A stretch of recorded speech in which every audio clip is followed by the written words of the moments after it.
The state health department is investigating additional cases of whooping cough, this time on the Big Island. Experts are warning families to stay up to date on vaccines to avoid the highly contagious infection. Christy Tomashiro reports.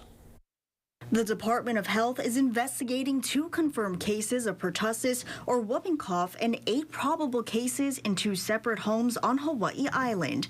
The DOH says these cases are not linked to travel-related exposure. What that indicates to us is that there's a degree of pertussis circulating in the community. There's a degree of transmission happening. The DOH says there are school-age children within the homes and none of the cases required hospitalization. The DOH is working with its investigators to contact trace. Whooping cough is a highly contagious respiratory infection caused by bacteria that can particularly impact infants.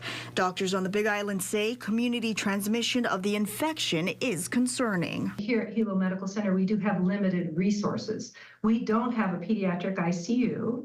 We have to transfer our patients to Kapiolani by air ambulance. All of that is very frightening to me. These new cases come after the DOH reported 5 cases in Oahu visitors back in February that included a child that needed to be hospitalized. Doctors say keeping up with vaccinations for whooping cough is key for prevention. The DOH says see a doctor if you or your child are experiencing runny nose, fever, violent or rapid coughing, struggling to breathe, or turning blue or purple.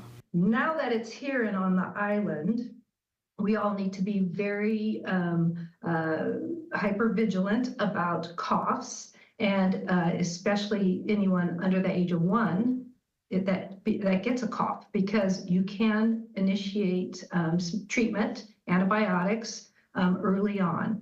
For more information about symptoms and treatment, go to KHON2.com. Christy Tomashiro, KHON2 News, working for Hawaii.